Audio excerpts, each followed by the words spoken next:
Tá bom. Boa tarde, pessoal, tudo bem? Bom dia, né? Bom dia, pessoal. Desculpa a demora aí, mas a gente estava vendo os preparativos finais aqui. Bom, primeiramente eu queria agradecer a presença de todos vocês aqui. É muito legal ver que a galera está vindo e apoiando a gente. Tem bastante gente que critica o que a gente faz, então é legal ver o pessoal gostando do nosso trabalho. Então eu queria agradecer a todos vocês, só por causa de vocês que a gente consegue fazer esses eventos. Queria agradecer também a presença do nosso palestrante, o Hélio, por ter vindo até aqui e aceitar nosso convite. E agradecer o Instituto Milênio por estar permitindo que a gente possa fazer essa palestra. Principalmente a Alice, que foi quem fez o contato. Eu vou passar um videozinho de 1 minutinho aqui do Instituto Milênio, e aí depois eu já vou passar a palavra para o Hélio.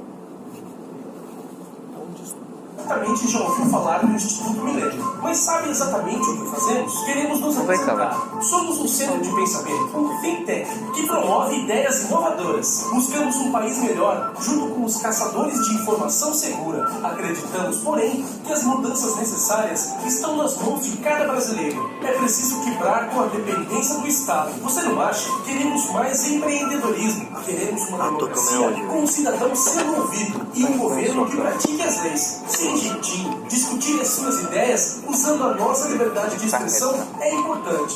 Nada disso seria possível se não contássemos com pessoas com os mesmos ideais e vontade de acontecer. Uma equipe qualificada que diariamente conecta você ao mais ativo pensamento brasileiro. Especialistas reconhecidos que fecham com o milênio por acreditarem na mudança. E doadores que tornam de fato possível a atuação do IMIL. Visite nosso site, baixe nosso aplicativo, siga o IMIL nas redes sociais e convide a gente para o IMIL na sala de aula na sua faculdade. Queremos você pertinho. Anota aí o nosso endereço: institutomillennium.org.br.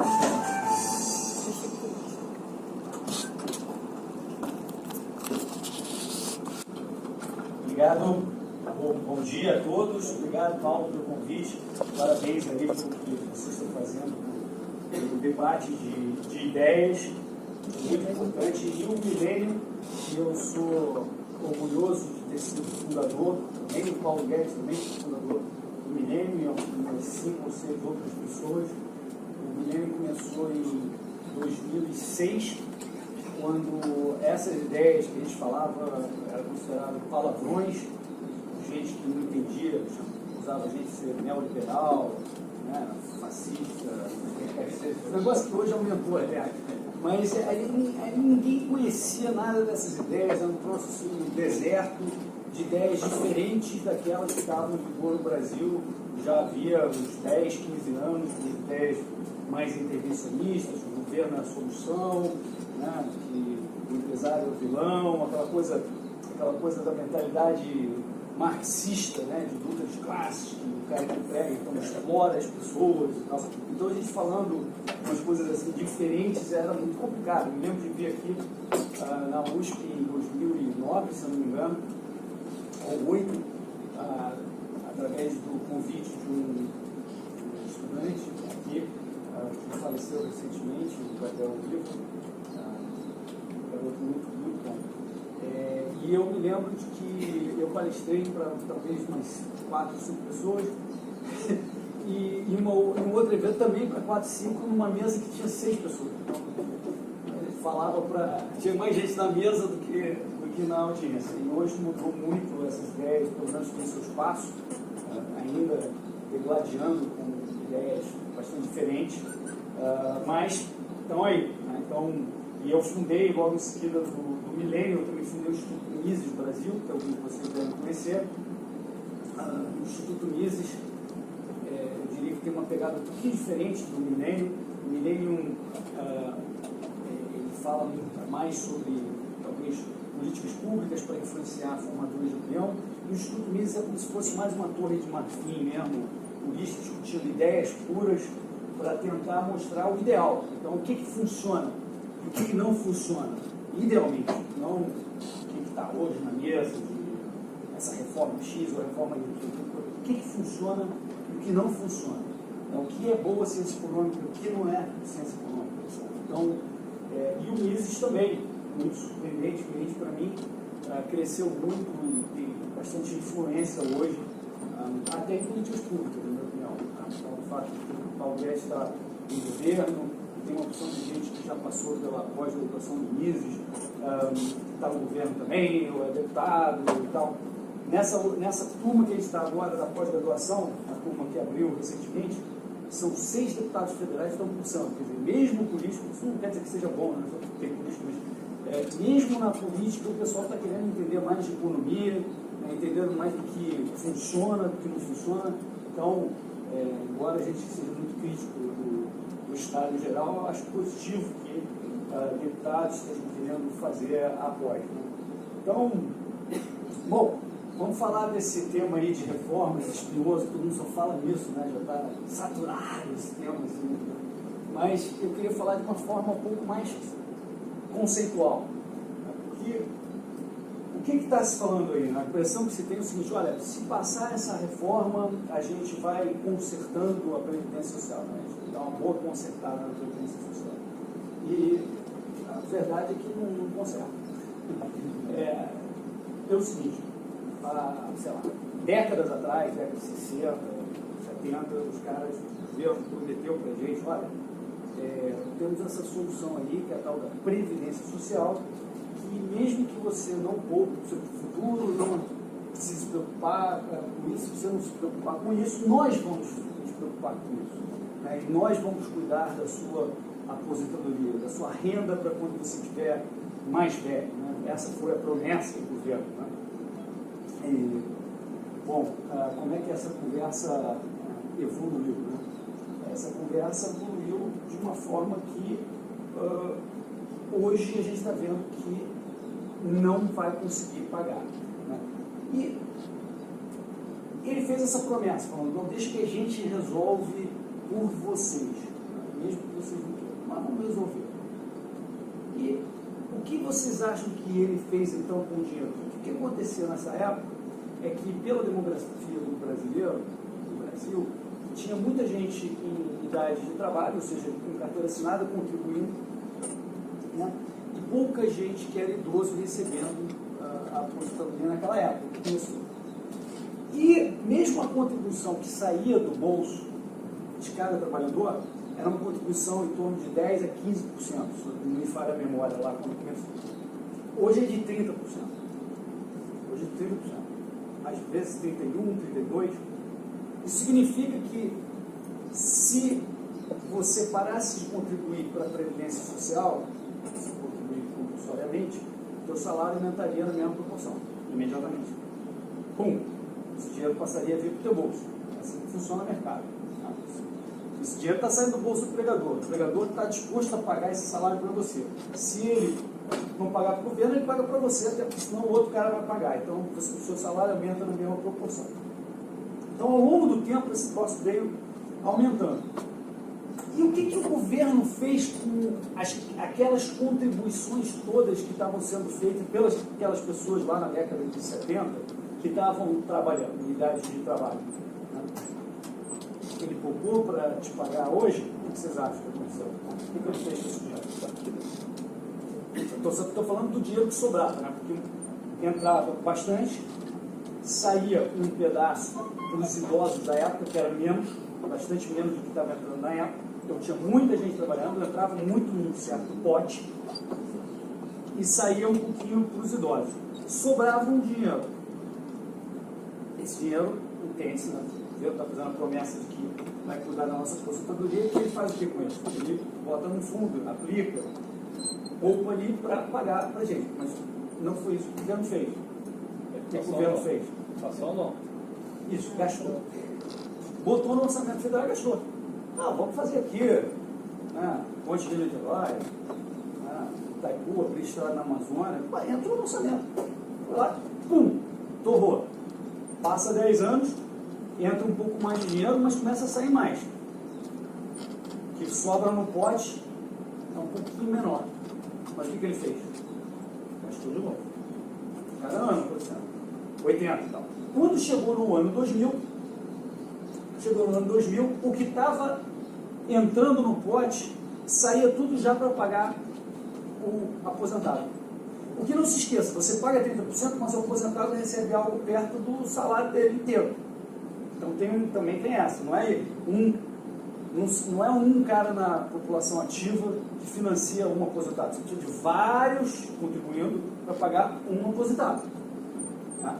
Então, e aí começou a diminuir o pessoal de carteira, a população ativa, não chegou a diminuir, né? O Brasil cresceu de população, mas proporcionalmente a quantidade de idosos aumentou muito e a quantidade de gente em idade de trabalho muito pouco. Então essa conta começou, a partir do ano 2000, a ficar negativa.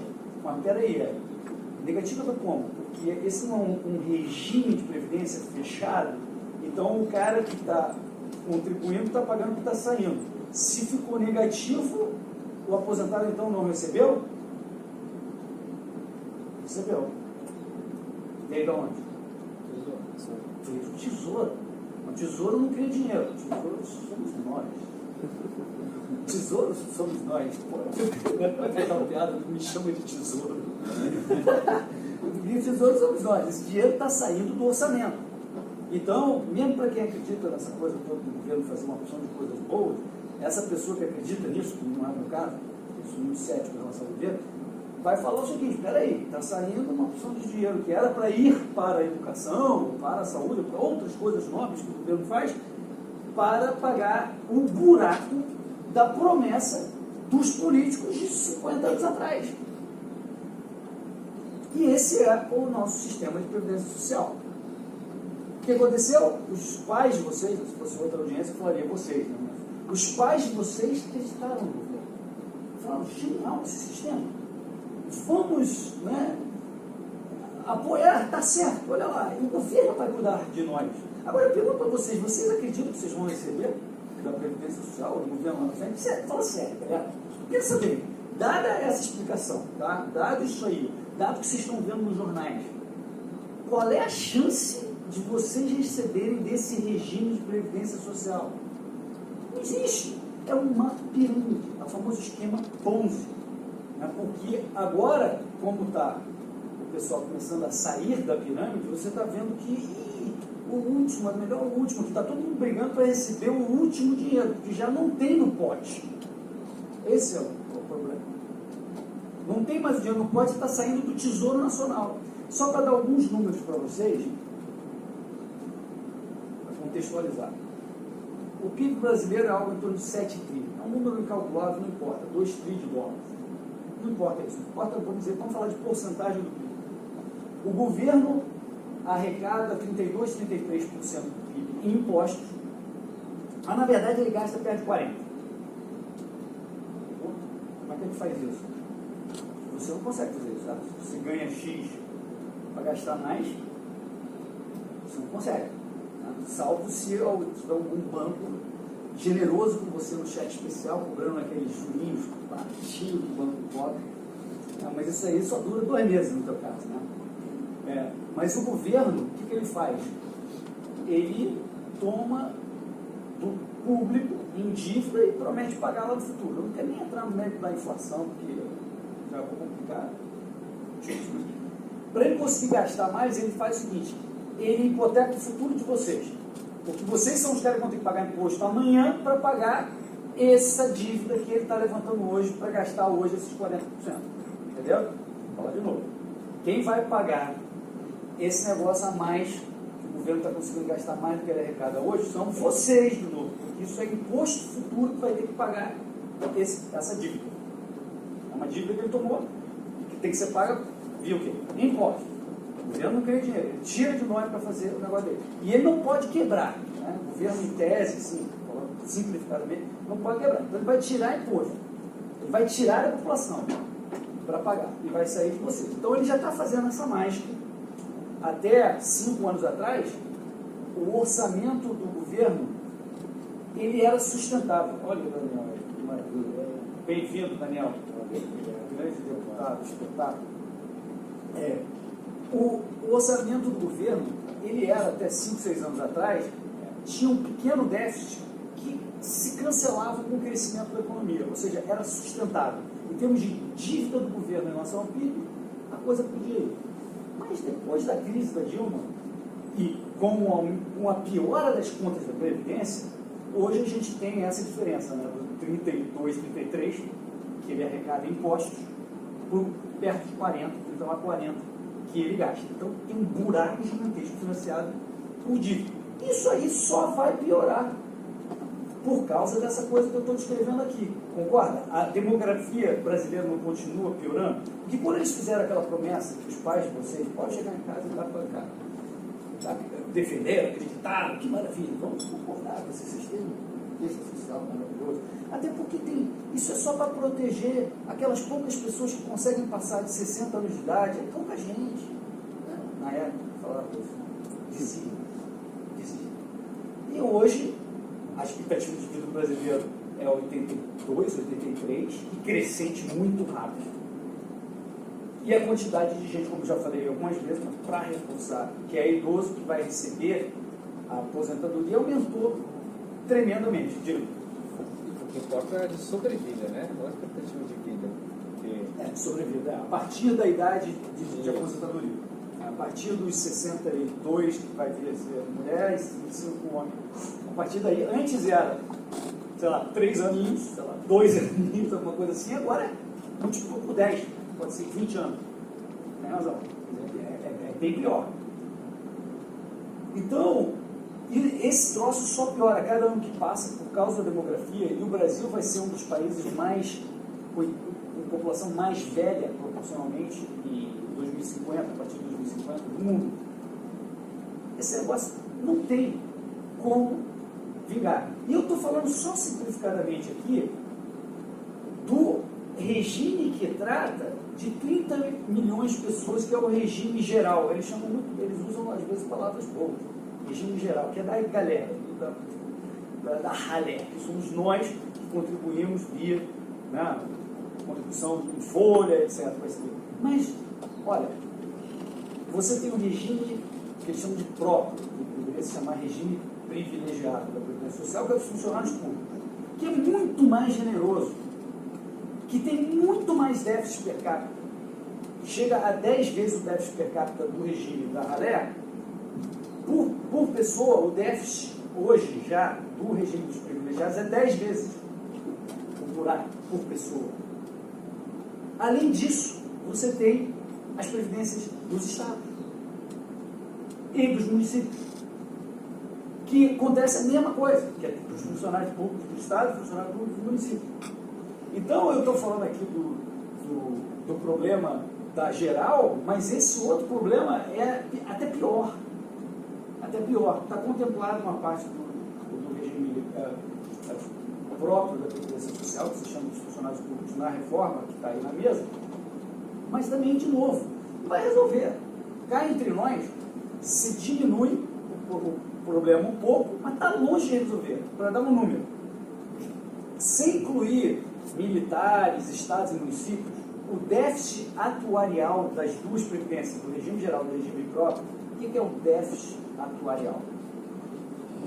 Vamos, os engenheiros aqui, sem dúvida, conseguirão acompanhar o que eu vou dizer. Uma coisa é o déficit do ano, certo? É o que está entrando de contribuição que sai da folha de pagamento, comparado com o que está saindo para pagar o aposentado do ano. Que eu já falei que o negócio está aumentando muito. O déficit atuarial é, se você fizer uma conta da expectativa ao longo de 100 anos que você espera receber, dadas as regras de hoje, comparado com a expectativa a valor presente, tudo a valor presente, do que você espera pagar de benefício, dadas as regras que estão na mesa, esse é o déficit atuarial. E esse déficit atuarial é de 20 trilhões. Ou seja, 2,5 vezes por aí o PIB brasileiro, sem incluir a dos estados e municípios. Eu acho que chega perto de 3 vezes o PIB brasileiro. Possível de funcionar. Esquece. Não tem como. Pode taxar rico, todo mundo. Não vai ser. Não tem como pagar dadas as regras de hoje. Então, a reforma é necessária? Vai resolver? Claro que não. Está longe de resolver, por causa dessa lógica que eu estou falando. Para dar mais um número, para confundir um pouco mais. Eu estava falando de porcentagem do PIB que o governo arrecada, 32, 33, que ele gasta 40. O que se gasta hoje com Previdência Social, 15% do PIB. 15%, ou seja, 15% de toda a renda nacional já é o que se paga para aposentados ou as outras coisas que tem lá, invalidez, aquelas outras coisas, PPC, aquelas coisas. 15% do PIB. Qual é o déficit? Hoje, que até o ano 2000 eu falei que estava equilibrado, eu estava entrando um pouco mais. Hoje o déficit é 5, dos 15, 5 já são déficit. Já saem dos tesouros, seja o Tesouro Nacional ou o Tesouro Estadual ou Municipal. E isso aí está na curva de ascendência, claro, pela demografia, está na curva de ascendência. Então, esquece. Entendeu? Desculpa dar notícia ruim, culpa dos pais de vocês, fizeram uma pirâmide, vocês não vão receber e vocês vão ter que pagar também para resolver. Porque eles não vão querer dar totó e falar assim, para tudo, parem as máquinas, que é o que talvez eles deveriam fazer. Fala o seguinte, parem as máquinas. Quem está no sistema, cara, então tem que se resolver dentro dele. O tesouro não vai poder botar dinheiro no sistema. Isso parece mais justo, né? Por que o resto da população... O tesouro somos nós, né? De novo, o tesouro somos nós. Então, por que esse sistema não se resolve dentro deles mesmos? Certo? Vocês que se prometeram coisas entre si, né? Os caras lá que trabalharam lá atrás falaram, não, vamos fazer os mais novos lá no futuro pagar para a gente. Se resolvam entre si, façam algum acerto, falam, cara, tu não vai receber hoje, vai receber menos, etc. Que é um problemaço, mas pelo menos você está endereçando o problema em si, diretamente, que é o que eu acho que não está se fazendo até agora. Mas isso deixa essa coisa mais agressiva, ou pelo menos falar a verdade crua e nua. Ele está falando a verdade e está propondo resolver o problema diretamente. É isso que eles estão fazendo, certo? Estão fazendo tudo. Tapa um pouquinho do buraco, para diminuir um pouquinho, e aí a gente vê depois. É isso que a gente quer com o país? Eu acho que não. Eu acho que não, deveria se resolver. Dentro da reforma que está na mesa, Paulo Guedes, habilmente, colocou ali o seguinte: o sujeito que vai entrar no mercado de trabalho, talvez uma boa parte de vocês ainda não tenham entrado no mercado de trabalho, vai já contribuir por um novo sistema, um novo regime, sem vaso comunicante, com esse regime aí que eu citei, da tigela, que entra e sai, e depois o tesouro paga, tira, gasta. Não, você vai contribuir para você mesmo, com uma conta no teu CPF, e você aplica o dinheiro. Parece fazer muito mais sentido, né? Do que você ter acreditado que o governo vai pegar o dinheiro e vai te pagar no futuro. Não é bonito isso? Os pais de vocês toparam? É uma coisa maravilhosa. Vocês não precisam poupar, o governo poupa por vocês. Dá aqui o dinheiro, 30% do seu salário, dá para cá. E eu vou pagar para vocês. Juro que vou. Juro por Deus. É esse o sistema, né? Então, você fala o seguinte, olha, se o outro sistema é, você passa a contribuir para uma conta sua, individual. Mas se vocês não estiverem contribuindo para a tigela, lá quebrou mesmo, de verdade. Então todo mundo vai querer escravizar vocês. Fala, não, peraí, você pode contribuir para a sua conta, sim, mas você continua tendo que pagar os 30% lá, ou pelo menos 25% do seu salário lá, aí você pode botar 5% numa conta tua. Porque eles não querem que vocês aí deixem de pagar por uns caras lá, né, da minha idade, ou mais velho. Eles não querem. Então imagina a confusão. Existe uma grande diferença de interesse geracional. O interesse de vocês é completamente diferente do interesse de quem contribuiu para a Previdência, que está louco para vocês pagarem a conta dele, que topou aquele sistema. Mas o Paulo Guedes está falando, vamos abrir aqui a porta para você começar a poder investir para sua conta individual. Aí você sabe que você tem muito mais chance de receber esse dinheiro, porque você vai estar no teu CPF. Claro que o governo sempre pode confiscar, né? O governo já confiscou no passado muita coisa, né? A dona Zélia lá confiscou a poupança de todo mundo, e depois devolveu com o julinho ruimzinho, depois de 18 meses, aquela confusão. Olha, mas pelo menos esse dinheiro está num lugar, não tem como ter déficit de tigela, que eu estava citando lá, não tem como ter déficit, porque o dinheiro é teu, está no teu CPF, ninguém tasca, ninguém põe, mentira, é teu. Parece fazer muito mais sentido. Isso é que eles chamam de regime de capitalização. regime de capitalização, que eu acho que é melhor ser chamado de regime de contas individuais. Regime de contas individuais, faz mais sentido. Eu acho que o liberal falaria o seguinte, galera, cara, talvez nem isso precisa, só para abrir um parênteses aqui, porque eu não quero deixar vocês loucos, mas vou abrir um parênteses e depois a gente volta. Será que você precisa até ter regime de conta individual? O cara não deveria ser responsável em poupar para ele mesmo? Porque se ele vai para o governo, você já viu a confusão. Daqui a pouco eles passam regra que só pode aplicar no Itaú, e aí o Itaú cobra taxa grande e começa a tomar o dinheiro. E aí, nesse sistema de você ter a responsabilidade de poupar, tá bom, nós não podemos aceitar na sociedade gente abaixo do nível de dignidade. Você ter para aquela pessoa que realmente não tem renda, uma coisa fora da Previdência Social, que você dá um valor de dignidade para ele, mas é fora da Previdência, é uma coisa que o Brasil politicamente tem acertado e que você pode dar por fora. Agora,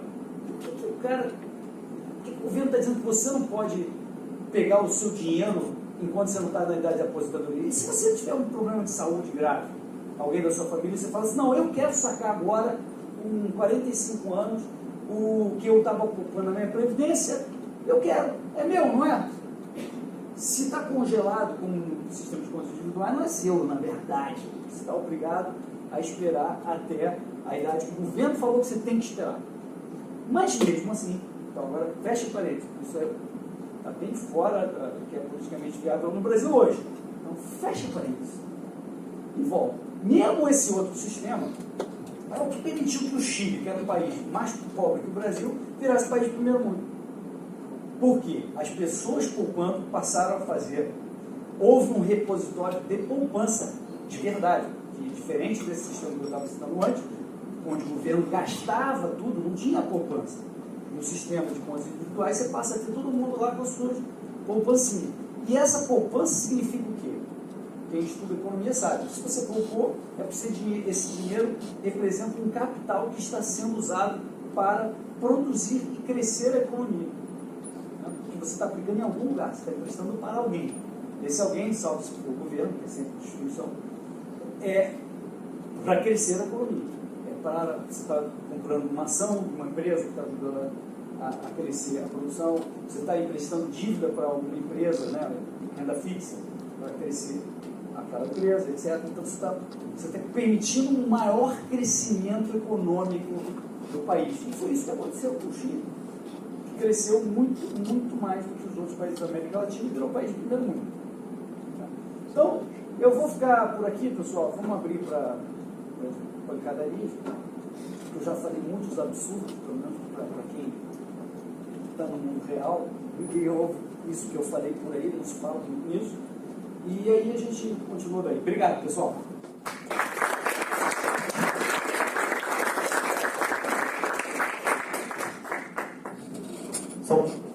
Bom, pessoal, a gente vai abrir para perguntas agora. A gente está recebendo perguntas online aqui e vocês também devem ter perguntas aí para fazer. Então a gente vai intercalar entre as duas opções, tudo bem? Alguém quer começar? País nórdico, se não me engano é Dinamarca, que ele funciona, você faz a atividade lá e você recebe um valor X já pré-definido, que seria 1.000 euros. E quem quiser um pouco mais, teria que ter poupado ao longo de sua vida e é só 1.000 euros, não importa se você conseguiu ou não. É uma renda mínima, algo assim. Você cogitou isso aqui no Brasil? Então, é isso que eu estava tentando mencionar, talvez seja melhor até que os outros dois sistemas. Eu digo que não tem espaço no Brasil para 1.000 euros. Seria o salário de IES, por exemplo. Seria um salário, eu acho que pequeno. E para aquele cara que comprovadamente, não para todos, mas para aquele que comprovadamente está numa situação abaixo da dignidade. E eu não acho que deveria ser para qualquer um que apresente um papel dizendo que eu tenho certificado de pobreza, como é no Brasil. É o papel que decide se você recebe ou não. Não, deveria ter um sistema onde a pessoa vai lá ver.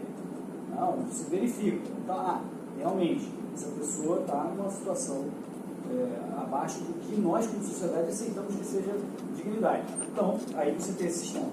Outra coisa, talvez na escala que eu estava citando, talvez esse seja o melhor, o segundo melhor seria o de contas individuais, e o bem pior seria o sistema atual, que é chamado de repartição.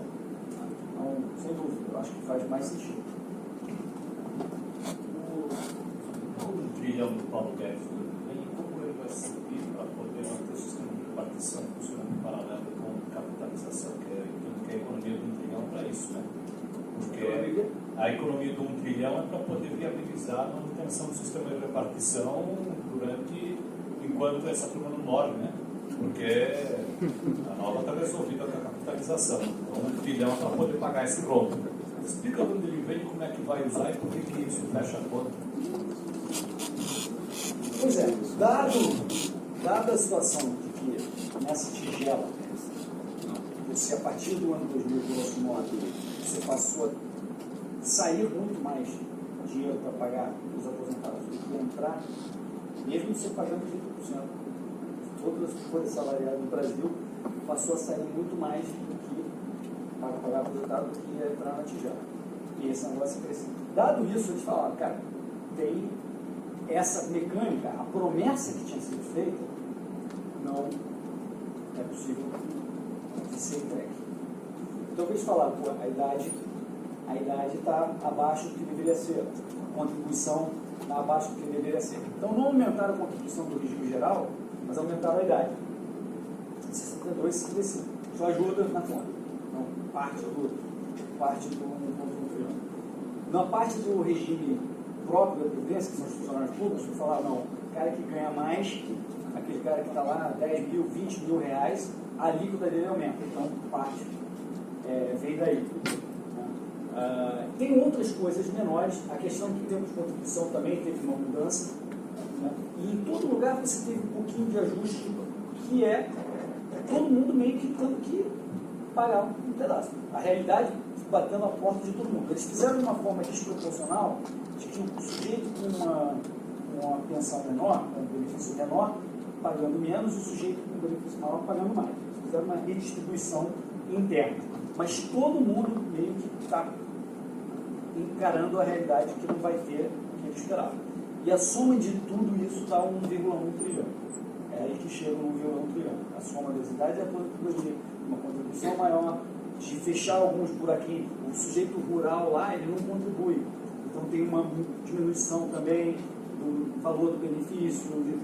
Tem ajustes em todas as, são várias linhas que estão lá. Eu não sou especialista na reforma, você tem uma opção de gente que é especialista, o Tafna, o Arminio, o Pedro Neri, uma opção de gente, a Solange, tá? Todos eles estão, de alguma certa forma, falando lá com o Paulo Guedes, e ele tem, sei lá, 5, 6 planilhas diferentes, premissas, onde ele chegou nisso. E tem, eu recomendo até, acabou de sair essa semana, saiu há 3 dias, o Senado Federal, quando deu aquela confusão de, eu acho que foi a Folha de São Paulo, fez um pedido para o Paulo Guedes abrir toda a conta dele. É parecido com o que você está dizendo. Como é que chega para saber todos os detalhes? Aí o Paulo falou que ia dar, que não sei o quê, e o Senado, então, através eu acho que é Instituto Conta, tudo assim, Instituto Fiscal Independente. Obrigado, que é o Felipe Salto que está fazendo essa análise. Ele então soltou o relatório. Enquanto não chega lá os dados, eu vou fazer um meu. E ele chegou num valor muito parecido. No regime geral, ele chegou a perto de 700, quando no regime geral o Paulo está a 740. Né? E aí depois tem o regime próprio que vai estar o 1,1, mas ele chegou em números muito parecidos e ele abriu tudo. Lá então você tem um saco, aquela coisa complicadíssima. Tem 30 linhas para chegar. Mas os maiores impactos são esses que eu falei. Aumento da idade, fazer alguma diminuição de benefício para quem não contribui e aumento da contribuição, principalmente no regime próprio do funcionário público. Tá? Então, mas, de novo, isso se passar como está, é 1 trilhão em 10 anos, ao longo da idade toda do regime, vai dar uma coisa perto de 2 trilhões, os primeiros 10 anos do PIB, e eu falei que o buraco é de 20. Então vocês vejam, pois é. O quê? Talvez conta o crescimento da economia. Não dá, não cabe. O que vai ter que fazer? Não mesmo que o PIB cresça, não tem como fechar se mantiver a regra. Vai ter que inevitavelmente acontecer, que é 4 anos, 3 anos, espera o próximo mandato, putz, tem que aumentar de novo a idade e aumentar de novo a contribuição. Ou seja, os salários de todos vocês, ao longo do tempo, vai diminuir. Porque se você está aumentando a contribuição que o empregador está tendo que pagar para pagar esse buraco, os salários de vocês só diminuem. E a idade de aposentadoria do sujeito que foi prometido para ele lá atrás também só aumenta. Então, ou seja, por isso que eu estava defendendo, olha só, Zé Antônio, por isso que eu estava defendendo, ao invés de ficar fingindo não ver a realidade e ficar dando totó a cada 4 anos, 3 anos, que é um totó, né? Você mudou a regra. Você está mudando a regra, você está dando totó em vocês para pagar mais contribuição, para diminuir o salário de vocês, e totó nos outros caras que acharam que iam se aposentar numa idade X. Então, ao invés de 4 anos da totó, por que não parem as máquinas? E vamos encarar esse negócio aí, vamos resolver dentro do sistema. Eu acho que vai dar uma confusão do diabo, mas se me botassem lá, era isso que eu ia falar. Pessoal, tem que resolver dentro do sistema. O tesouro não pode estar nessa. As outras pessoas que estão fora disso, não. Quem prometeu e quem topou esse sistema aí é que tem que resolver. Né? Resolvam entre vocês dentro desse sistema. Não façam o resto do Brasil pagar as contas de uma promessa que era de pirâmide. Imagina se você entra num sistema de pirâmide, aí você obriga o resto do Brasil a pagar porque você entrou e não sabia direito. Veja bem, eu topei aquilo, me dei conta que era pirâmide, a culpa não é minha. Vamos fazer o Brasil pagar por esse pirâmide que eu entrei? Pirâmide dessa aí que você encontra por aí do perto, tem sentido isso? Eu acho que não tem, não é justo, não me parece ser justo. Daniel? Obrigado por ter vindo. Boa, obrigado. Valeu. Eu vou só fazer umas perguntas online aqui antes, e depois a gente já volta para essa matéria, tá bom? A primeira pergunta é a seguinte: a reforma da Previdência no Chile está fazendo com que os trabalhadores sejam muito afetados, devido ao fato da ausência de uma previdência pública e do maior esforço do trabalhador que ganha pouco a vida inteira para conseguir garantir uma previdência capaz de sustentá-lo. Já existem estudos que comprovam isso, como o aumento da taxa de suicídios por parte dos aposentados. Não estamos próximos, com a aprovação dessa reforma, de encararmos esses mesmos problemas no nosso país vizinho, ou até problemas piores? Olha, esses dados aí, a forma como foi feita essa pergunta, eu não concordo. Escuto essa forma como foi feita a pergunta. Eles não têm uma previdência pública, que o governo tira dinheiro de você para pagar eles mesmo, porque eles passaram do sistema de contas individuais.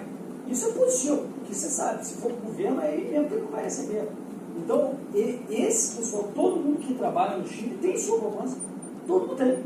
E é muito mais, imagino que vocês entendam, porque é muito mais o que ele vai ter de poupança, de salário mensal que ele vai poder sacar na conta dele, do que se tivesse dado esse dinheiro do governo. Alguém tem dúvida disso? Pô, espero que não tenha dúvida disso, porque acreditar que o governo vai pegar o seu dinheiro e depois de 40 anos vai te devolver melhor do que você mesmo aplicando? É sério que alguém acredita nisso? Não é possível.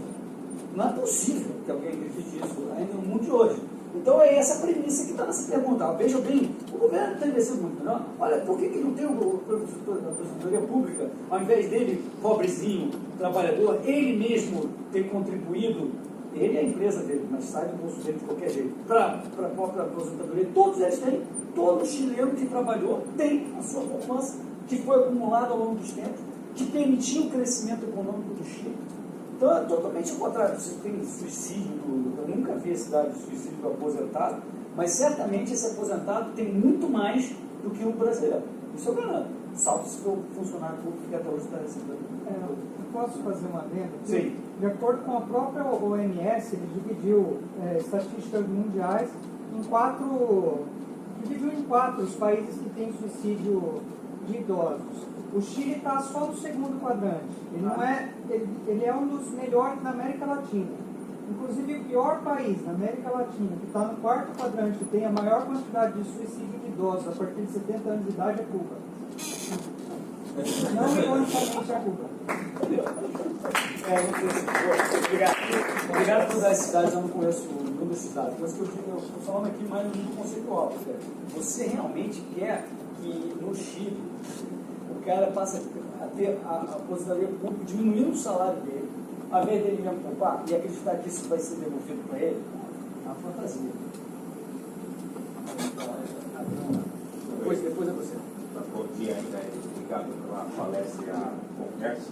Ainda sobre o Chile também, você não acha que esse modelo que foi implementado lá deveria ser acompanhado de uma reforma mais ampla, talvez educacional, sobretudo ligada à educação financeira, para que o cidadão médio, o cidadão mais simples, tivesse consciência enfim, da importância de poupar o seu dinheiro, ou onde aplicar? Assim, eu acho que é necessário algo nesse sentido, assim, né, para a pessoa entender o que fazer com o seu dinheiro, a melhor forma de aplicar. E só uma segunda pergunta também aí sobre o Brasil. Você falou mesmo quem vai ingressar no mercado de trabalho não se inserindo aí no modelo que é hoje, diferenciado, como deve ser, mas qual então a solução que você propõe assim para o que nós temos hoje, uma vez que você falou que a proposta está sendo discutida de reforma, é mais para empurrar a sujeira para debaixo do tapete, assim, que esse teto só vai aumentando isso. O que você propõe sobre isso? Vamos lá, sobre educação financeira. Sem dúvida, é importante, é algo adicional, eu acho importante, mas não tem nada tão importante quanto você mesmo ser responsável pelos seus méritos e deméritos que você faz. É através da aprendizagem no mundo real é que você consegue realmente aprender. Porque você deixar na mão do papai governo para ele te dizer, isso aí é convite para você perder todo o seu dinheiro. Então, eu sem dúvida, a educação é sempre importante, é fundamental. Mas é através de você investir, fazer investimentos, é que você efetivamente aprende. E eu tenho, assim, a prática que eu vejo das pessoas que o pessoal já sabe há muito tempo que não vai receber o dinheiro do governo. Então, mesmo o sujeito mais simples, que tem a oportunidade de poupar, que se esforça, guarda lá 10% do salário dele, 30%, esse pessoal, quando ele não sabe, ele bota num troço de poupança, que não é o ideal. Sem dúvida não é ideal. Mas mesmo assim, ele voltando na poupança, é muito melhor do que ter entregue o dinheiro do governo. Então, a partir dali, ele pode fazer uma experiência, alguém falou alguma coisa de Bitcoin, o cara perder metade do dinheiro dele. É possível, mas é a responsabilidade dele. Eu acho que a gente não pode delegar a nossa responsabilidade de vida para terceiro. A gente tem que aprender e desenvolver as nossas habilidades, correr atrás. Sempre que você delega para terceiros, o convite para mim, a tendência é você perder. Bom, sobre a solução, eu falei muito de forma geral, eu acho que tem que não vamos fingir que não tem um elefante na sala. Vamos lá, abre esse elefante aí e vamos resolver esse elefante. Eu acho que essa seria a atitude inicial. Mas uma forma que você poderia fazer é dizer o seguinte, é uma tentativa. Vamos dizer o seguinte, que o sujeito da minha idade tem lá, ele acha que, dado que ele contribuir, dada a regra de hoje, ele vai receber ao longo da sobrevida, para usar o termo que eu usou lá, ao longo da sobrevida ele vai receber R$1 milhão, né? Um salário mensais de, sei lá, R$1.000, R$2.000, mas ao longo da sobrevida vai dar a valor presente R$1 milhão. Uma forma de fazer isso, você falou o seguinte, olha, o governo chegar e falar o seguinte, tá bom, pega aí todo mundo que está no sistema, que tem sua expectativa que vai receber, dado que pagou, fala o seguinte, olha, você vai receber R$1 milhão, não a valor presente, mas num título público que paga mês a mês, a partir da tua idade de aposentadoria, R$1 milhão nominal, lá na frente. E esse negócio, dado que o título de longo prazo do Brasil é 4,5% em termos reais, se você fizer esse valor presente, esse valor presente dá uns R$200 mil. E você fala o seguinte, olha, você quer continuar no sistema atual, em que vai ter o totó a cada 3, 4 anos? Pode ficar. Ou você recebe um título público que vai pagar R$1 milhão lá na frente, que na verdade hoje vale 200, não vale R$1 milhão que você achou, e você passa para esse novo sistema. Você escolhe.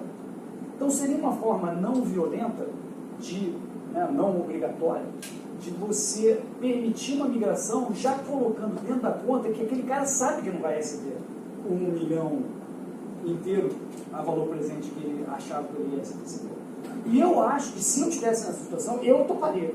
Eu toparia trocar por 1/5 do valor. Não sei. Não, se você não trocar, você vai ficar no totó a cada 4 anos. Fica aí, o Congresso vai lidar contigo.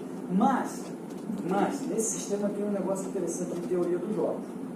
Se tiver mais gente que nem o Hélio que trocaria, o tamanho do problema diminui. Hoje é de 30 milhões de pessoas no sistema. Mas vamos dizer que 10 milhões falam assim, não, eu vou trocar. Aí agora só tem 20 milhões. O Congresso vai ter mais vontade política ou menos vontade política da Totó? Mais. Porque agora são 20 milhões de eleitores que vão sofrer. Entendeu? Então eu acho que assim, e é uma solução que você está indo no âmago da questão. Você não está falando para outros pagarem, tirando do tesouro para pagar. Você está falando, cara, tu pode ficar, vai ter totó, você sabe que vai ter totó, vai aumentar a idade da aposentadoria, vai diminuir o seu salário de novo, vai ter que contribuir mais, não sei o que lá, ou você topa um valor menor, mas já no título público, um troço mais certo, tu recebe o título público, é certo, livre de certo, não é que nem a Previdência, que é uma dívida contingente. Uma dívida contingente, o Congresso pode mudar a qualquer tempo. Não, as regras do jogo, ele pode amanhã, sei lá, daqui a 10 anos falar, agora a idade é 70 anos, depois 75 anos, vamos lá. E aí a dívida diminui pra caramba. Então, e é isso que vai acontecer, na verdade, por causa do tamanho do BEC. Então é isso que eu faria. Seria um tipo, eu não estou dizendo que é essa solução específica, esse tipo de atitude, de lidar com o problema diretamente, olhar para o problema e falar, não, cara, esse sistema de repartição não é viável. É um Titanic. Na verdade, ele é o iceberg. Esse sistema é o iceberg. O Titanic é o Brasil. Esse troço move devagar. Vai bater, está batendo no iceberg. Afunda o Brasil. Ainda tem essa, afunda o Brasil. Porque se você mantiver a promessa de pagar os aposentados tirando do tesouro, não cabe. Como eu citei os números, não cabe. O déficit, o Brasil hoje tem déficit dos 6%, 33 para 39, 40, que eu citei do PIB, né, é o déficit das contas públicas. 5 já é a Previdência. Lembra que eu falei que hoje a gente gasta 15 do PIB para pagar aposentadorias e os benefícios da Previdência, e dos 15, 5 são déficit. O déficit do governo brasileiro é 6 e pouquinho, 5 é a Previdência. E vai aumentar cada vez mais. Então, não tem como. Não adianta se tentar remendar, esse é o ponto. Tem onde remendar. Nossa, infelizmente. Seria compulsória essa sua proposta? Não, a minha proposta é voluntária. Voluntária, porque o Congresso é que é compulsório. Então, se quer ficar lá, você não gostou de tomar um desconto no teu valor recebido, tudo, você não gostou, então o Congresso vai. O Congresso vai. É isso que vai acontecer, não tem, é um tapete. Talvez até aumentaria a arrecadação, né? Porque hoje muita gente às vezes é registrada com um salário menor para ter menos desconto, né? Ficaria até mais claro. Né? Se você resolve endereça o problema em frente, a coisa muda totalmente. A situação melhora para todos. Bom dia, Arthur. Eu estava pensando enquanto você estava falando sobre quanto hoje você tem produtos de aplicação financeira limitados no Brasil. Hoje você tem uma concentração muito grande em um certo grupo de empresas de investimento. Isso fica muito escancarado quando você olha para a CVM. Aqui são os cachorros grandes do jogo.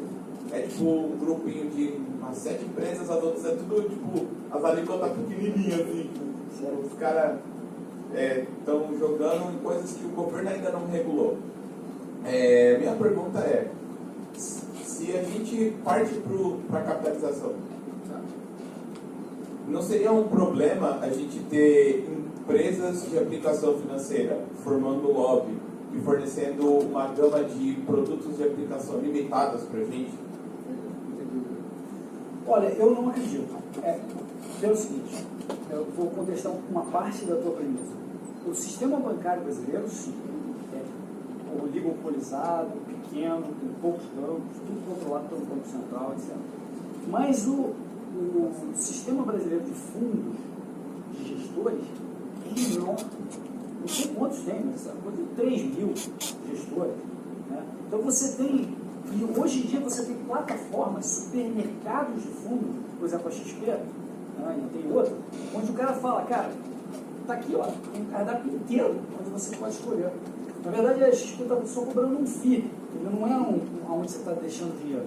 Ele está canalizando aquilo para esses gestores, controlados pela CVM, registrados pela CVM, tudo registrado, tudo bonitinho.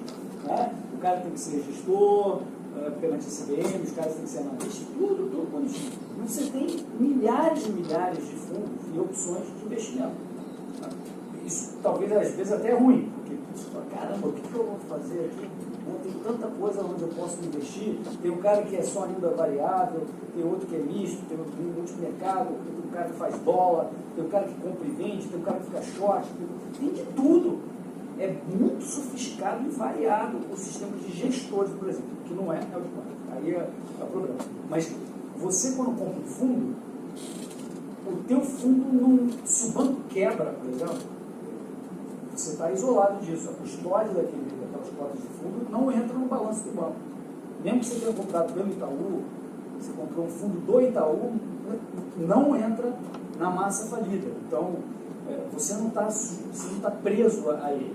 Né? Então, você está protegido do teu risco de crédito, de perder o seu dinheiro, e você pode escolher basicamente o que você quiser. Principalmente agora que tem XPs e essas coisas, puxa, você faz o que você quiser, tem de tudo. Acho que eu fiz a pergunta um pouquinho errada, né? Porque realmente é um sistema bancário que é mais hoje confortável e lascado. O sistema de fundos ele é bastante variável mesmo, e agora que você consegue mexer pelo aplicativo. Isso. Então, aí no banco sim, você tem e é ruim, porque ele paga tarifa alta, mas é um outro problema. Não vai afetar a tua poupança, né? Que é o que a gente está discutindo aqui. Se você tivesse contas individuais poupando ao longo dos anos. Pelo menos mal. Pelo menos Ele tinha perguntado antes, se não me engano. Eu acho que qual a ordem? Paulo que manda. acho que ele foi. Ele antes, depois volta aqui. Mais uma vez, você assistiu a tua sabedoria aí, eu já vontade, tentando me tornar um liberal. Nesse pensamento, uma provocação, desde quando, na história da construção, se passou a conjecturar que a gente tinha que ser tutelado financeiramente para reservar um dinheirinho, imaginando que nós não temos condições para isso, nós somos incapazes de guardar dinheiro. No momento da história, isso se tornou uma verdade. Né? Eu não vou ganhar minha aposentadoria, eu já há 25 anos tenho minha empresa, não paguei, gastei do jeito que eu devia gastar, estou preocupado com os outros, de fazer isso. Eu, infelizmente, vou me preocupar com os outros. Estou trazendo aquilo que eu faz muito, que é dar um pouco do que eu recebi para a sociedade novamente. Né? Então, eu acho que é uma acidez, uma pergunta ácida, porque eu não vejo eu não consigo entender quando é que alguém, em algum momento da história, achou, não, nós temos que guardar dinheiro desses caras para virem mais tarde. Excelente pergunta, obrigado pela pergunta, excelente. Na verdade, houve uma mudança muito grande de pensamento do século XIX para o século XX, muito grande. O século XIX foi um século onde vigorava a crença de que o governo estava aí para proteger vida, liberdade e propriedade, em grande medida no mundo inteiro. Você não tinha nem passaporte, você ia para qualquer lugar do mundo. Né? Claro que você tinha 1 bilhão de programas, estou discutindo isso. Estou dizendo, em termos de ideias, a visão de Estado, assim, era olha, o Estado é para se meter em nada, não é para ter escolas, nada disso. Por quanto tinha isso, e nos países que tinha, era no nível comunitário, nunca no nível estadual ou federal. É para proteger vida, liberdade e propriedade. Se tem conflito, o Estado então ajuda a resolver o conflito. Né? Se você tem a propriedade, ele vai ajudar a proteger a propriedade contrária, porque a gente quer ataque à propriedade. Né? Isso no século XIX era muito esse pensamento. A partir do século XX, a coisa mudou. Você teve o crescimento das ideias de Marx, depois você teve o crescimento da questão do estatismo para fazer guerras, que já acontecia na humanidade, mas mudou de patamar. Então, Isso aí trouxe uma visão de que o Estado é todo poderoso, ele deve tudo, e é ele que tem que ser o papai, mamãe do Estado, é ele que tem que fazer educação, saúde, etc. Antes, as igrejas faziam. As igrejas prestavam assistência, as santas casas, mesmo no Brasil, as santas casas é que faziam assistência de saúde. E hoje elas estão quebradas porque toparam entrar no SUS. Porque passou 80% da receita delas a ser vinculada, não mais a doações, mas ao SUS. E aí o SUS não corrige a tabela, elas quebram também. Então o sistema estatal é capaz de destruir até o prévio sistema que funcionava privado, de caridade, de voluntário, de ONGs, etc. Mas são as ideias, sempre são as ideias. Eu não sei exatamente responder quando, como evoluiu para a questão específica de previdência social, mas foi no início do século XX, no mundo inteiro. E foi, o Brasil também entrou na onda, porque todo mundo está falando, tem que ter um sistema, as pessoas vão envelhecer, e o que vai acontecer com elas, né? E aí o Estado tem que resolver. E vem até hoje, a gente está, você tem razão. Por isso que eu preferi fazer essa palestra, ao invés de entrar no detalhe, né, que é uma reforma que vai passar agora, não vai passar, a CCJ. Assim, pode discutir isso, mas você tem tudo isso no jornal. O que não está no jornal é mais ou menos o que a gente está discutindo hoje, cara. O que ele deveria fazer, na verdade? O que está por baixo de toda essa discussão? Como ele deveria pensar sobre o assunto, que é um pouco da tua pergunta. Mas a boa notícia é que eu acho que hoje, se eu falasse isso, sinceramente, tinha gente que ia ficar irritada, gente que não, há 10 anos atrás, ficar irritada, gente que não entendeu o que eu estava falando, gente que ia falar que eu sou louco, utópico, maluco, e hoje pelo menos fala, não, ele é maluquinho sim, mas tem alguma coisa ali, né? Já mudou, isso é positivo, mostra que a gente saiu de uma situação sem chance de dar certo, sem nenhuma chance de dar certo, para alguma coisa, olha, quem sabe, né, se esse papo aqui pega e as pessoas começam a discutir, quem sabe daqui a alguns anos a gente não esteja falando nesse sistema. A coisa leva tempo mesmo, devagarzinho, as ideias.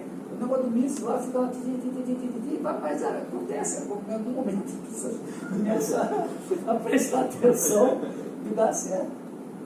Mais uma. Eu vou só fazer duas perguntas aqui, que a gente já está se aproximando do final da palestra, eu vou fazer mais duas aqui e depois eu abro para mais duas de vocês. Boa tarde, Hélio. Eu tenho alguns amigos, inclusive bem mais velhos, que vêm de famílias bem humildes, moram em comunidades mais afastadas, vivem com um salário mínimo por mês.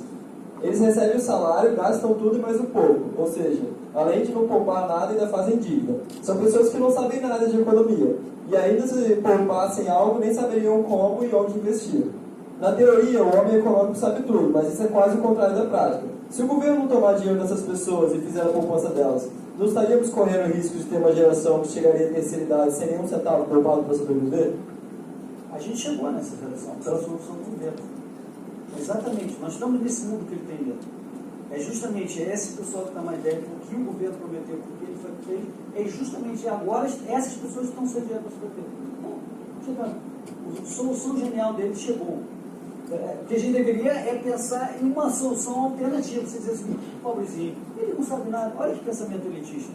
Oh, coitadinho, ele não sabe. Ele inclusive gasta mais do que arrecada. Gasta nada. O banco não, esse sujeito que ele está falando, o banco não dá crédito, não. Não tem com essa conversa, não. Esse sujeito aí, ele pode pegar dívida com um amigo, depois não vai pagar, mas não tem dívida. Onde ele vai tirar dívida? Você sabe que ele não vai pagar, quem vai dar dívida para ele? O banco? O banco não dá. Isso eu garanto para você. Então esse cenário aí não existe. Ele pode conseguir algum créditozinho com um amigo na quitanda e tal, mas não existe. Agora, você dizer, né, pô, não, coitadinho, eu que tenho que cuidar dele, ele não sabe, coitadinho dele, ele é pobrezinho, aqueles brasileirinhos ali, eu que sei, pô, eu que sei o que ele tem que fazer, eu que vou dizer onde ele vai investir, e tira 30% do salário dele mesmo, dá para o governo.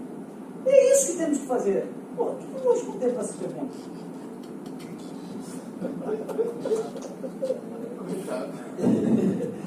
Eu vou fazer mais uma aqui. Acerca do capitalismo contemporâneo no Brasil e da flexibilização do trabalho em conjunto com a degradação do valor da força de trabalho com a mercadoria, essa reforma da Previdência não trará impactos negativos para o trabalhador? Eu pedi primeiro, você pode repetir? Desculpa, é muito raro, né?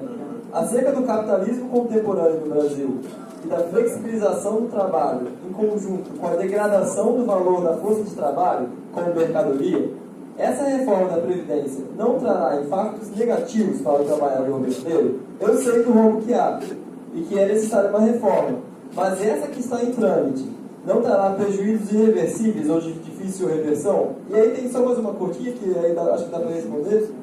O que garante nesse seu sistema que o patrão vai pagar mais para o empregador caso ele deixe de pagar o INSS?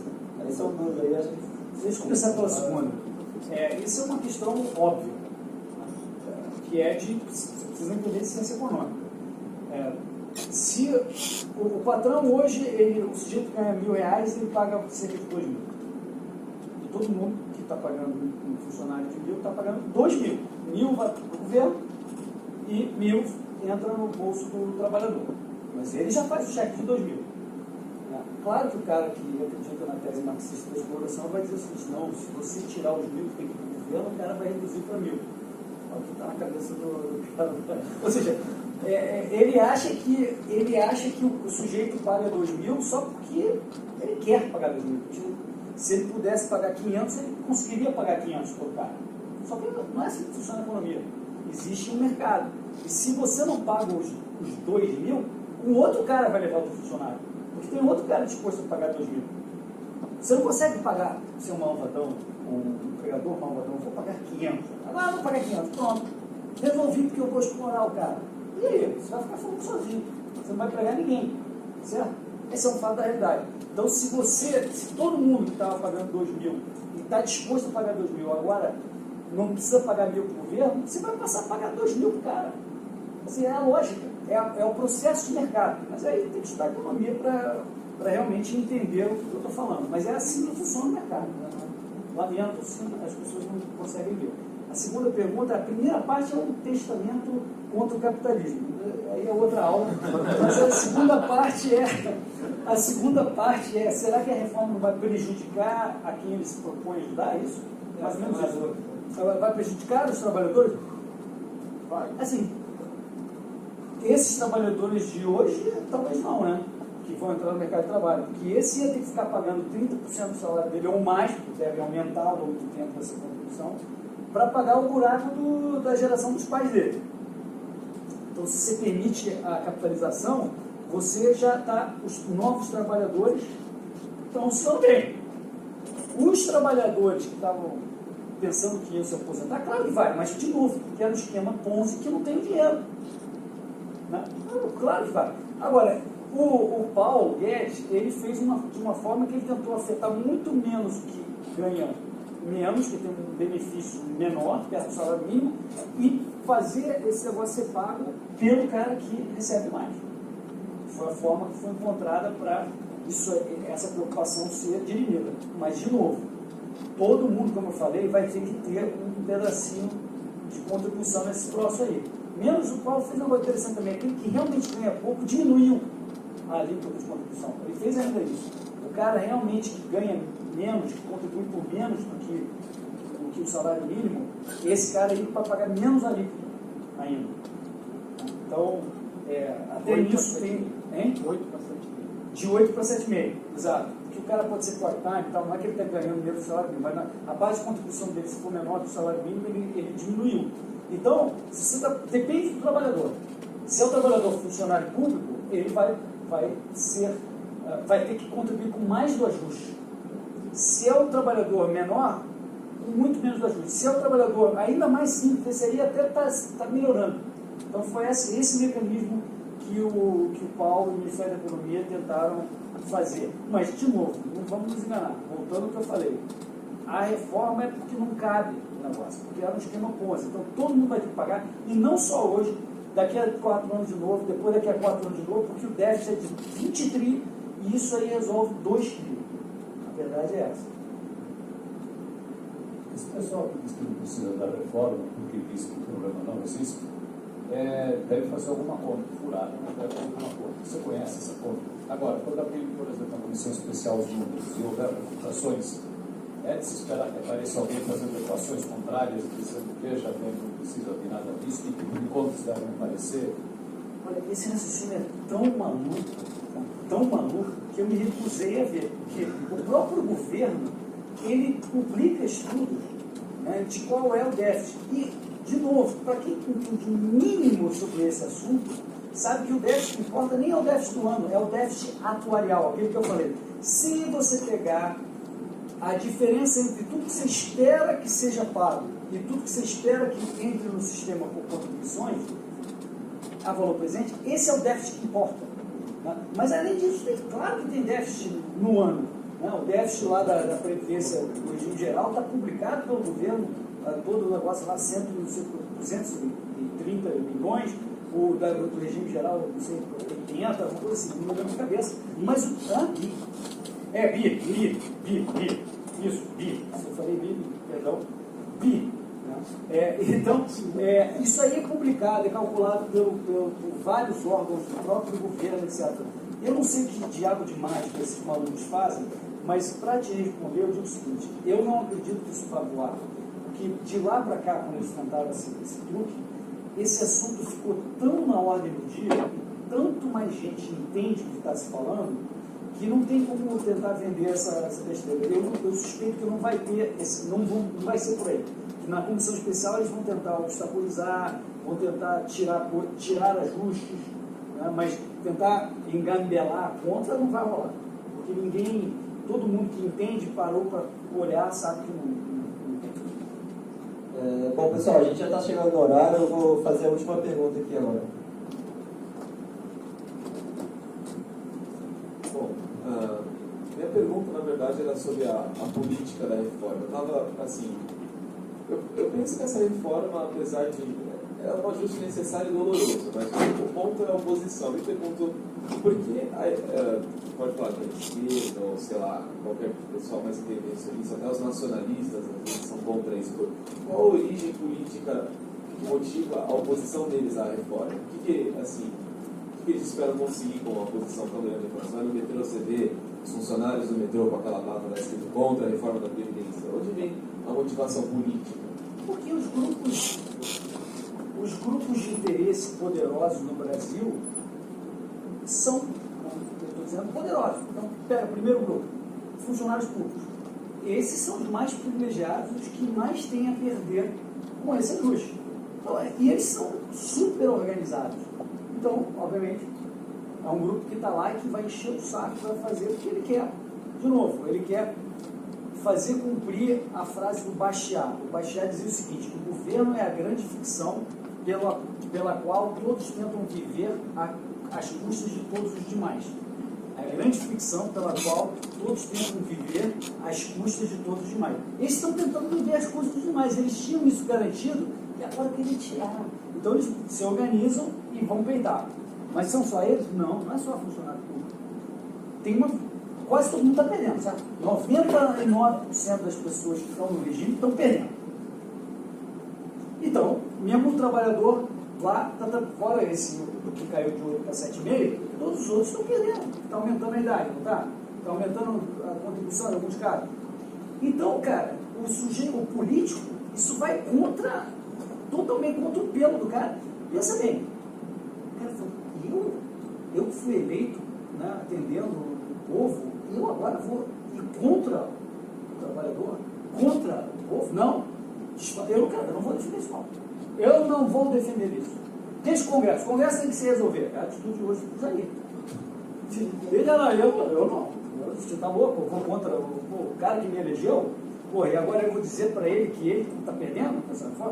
Daí que vem, pô. Você tem que contar notícia ruim. Imagina se chegar... Imagina o dono de uma pirâmide, dessas pirâmides de mercado, chegar, convocar todos os caras participantes da pirâmide e falar assim: pessoal, eu tenho uma novidade para vocês. Imagina o cara tendo que se explicar. Algumas pessoas já pararam de ganhar. Ele convoca uma reunião dos acionistas da empresa, como se chamava aquela empresa lá de vender Bitcoin? Tem não, mas essas pilantras aí. Aí o cara fala assim, já começou a não ter como pagar. Ele convoca uma assembleia. Qual é o sentido do cara? É falar aqui, galera, ela pegando dinheiro, não tem dinheiro, desculpa aí. Ou fala assim, não, vamos pagar, estamos levantando dinheiro ali, vamos fazer aqui esse ajuste, fica aí tranquilo. O que você acha? Porra, o cara, o político é esse. Ele não quer falar a verdade. Ele não quer falar que era o pirâmide que quebrou. Quem quer falar isso pro seu eleitor? Então, politicamente, esse negócio é complicadíssimo. só loucos que querem falar a verdade. Porque você tem que falar para o cara que ele perdeu. Teus pais contribuíram, né? Durante 30 anos, 30% do salário deles. Não tem. Gastei. E aí? Tu vai falar isso? Mas essa é verdade ou não? A pergunta é essa. Essa é verdade ou não? Eu faço a pergunta para vocês ouviram a minha palestra, pode ter que citar não. Essa é a verdade ou não? E por que ninguém fala? Por que não é assim que se fala? Porque está louco. Na política você não pode falar isso. Eu só posso falar aqui, nessa sala aqui. Nem falo isso muito fora, porque senão eu falo que sou louco, né? Assim, pô, não, cara, o que está falando, entendeu? O que ele quer então? Que não passe reforma? Não é nada disso. Eu estou dizendo, o negócio é tão maluco que o cara pode falar que eu estou querendo dizer que não passa a reforma, que é justamente o contrário. Estou dizendo, pô, tá bom, ajuda. Mas, porra, eu acho melhor ainda falar a verdade. E é por isso que os políticos não querem falar, não querem se comprometer, o que envolve falar a verdade, que tem o totó, que não vai receber, que é pirâmide. E ninguém quer falar. Mas todo mundo sabe o que tem que fazer. Na hora da vou votar. Mas, porque senão o Brasil quebra, e aí ele se prejudica também. Não o Titanic, não é o iceberg lá, ele sabe que ele não é reeleito se não passar. Então, fica todo mundo. Não precisa, a reforma precisa, é importante para o Brasil. É melhor ir assim, né? Na política, não é que é melhor assim. Na cabeça do político, isso é a forma menos dramática de implementar isso. Né? Para usar uma outra metáfora do início das finanças do Luís XVI, que era o Roberto, quando os políticos eram mais honestos do que hoje, ele dizia que a arte de taxar, de tributar, é a arte de depenar o ganso, tirando o máximo de penas com o mínimo de grasnidos do ganso. Então, o que o político quer é isso. Como que eu tiro o máximo com menos de grasnidos? O cara reclamando menos. É falando a verdade? Não, mas se eu falar a verdade, vai acabar todo mundo para as ruas. Ele quer acabar com a Previdência Social. Nós temos que salvar a Previdência. Aí tem grasnido para tudo quanto é lado. Né? Tem grasnido para tudo quanto é lado. O que eles políticos querem é que todo mundo fala. Mas isso é uniformemente ruim para todos os políticos, dar essas más notícias, porque a oposição à reforma acabou se tornando uma bandeira, principalmente da esquerda. Se é ruim para todos os políticos? Depende de como você vende. O político tem a arte de tentar vender isso de uma forma positiva. Só que não é pela verdade. Esse é o ponto. E o que a esquerda quer é obstaculizar. A oposição, ele quer a esquerda fazer um papel leal. Falando, não, deixa quebrar, entendeu? Vamos atrapalhar, não vamos fazer ajuste nenhum, entendeu? Nada. Então ficam os dois caras falando assim, pô, não, tem que passar algum ajuste, senão eu não vou ser reeleito lá na frente, porque vai piorar as contas públicas. O que acontece? O grande problema é o seguinte, o mecanismo pelo qual ele pune o político no médio prazo, além da eleição, mas que vai bater nele, é o seguinte: se você não faz essa reforma, a taxa de juros, o déficit público aumenta. A taxa de juros tem que aumentar. Se a taxa de juros aumenta, o PIB vai cair mais ainda e o déficit aumenta mais ainda e você entra num ciclo vicioso. E esse ciclo vicioso não permite que esse político seja reeleito, porque ele vai ser culpado por isso. Se ele não fizer, a galera lá na frente vai falar, você não fez a reforma da Previdência. E essa é a verdade também. Você não fez a reforma da Previdência, por isso o déficit aumentou a taxa de juros, o PIB cresceu menos ainda do que já é a porcaria que a gente tem, e aí você é o culpado e não vou te reeleger. Então ele sabe disso, então ele sabe que ele tem que apertar o botão. O que ele não quer é falar a verdade. Ele não quer, porque se ele falar a verdade, imagina, pensa bem, é o cara do pirâmide na frente, ele vai falar a verdade? O que acontece com o cara? Morreu. Tem que deixar que faça a reforma e dizer que todos que tentaram deixar passar. Exato. Faz parte do jogo político. Bom, pessoal, é isso. Eu esqueci de me apresentar no início. Meu nome é Paulo, sou presidente do Polivert e em nome do grupo eu queria agradecer de novo a presença de todos vocês aqui, agradecer ao Hélio, ao Instituto Milênio. Queria lembrar que na quinta que vem a gente vai ter uma reunião de gestão para quem queira entrar no grupo e ajudar a realizar esses projetos. A gente faz palestras, a gente vai fazer artigos, várias coisas. E tem ali no final, a gente vai pegar o número de WhatsApp para quem quiser participar dos grupos que a gente tem no WhatsApp e no Facebook, esse tipo de coisa. Valeu, pessoal. Obrigado.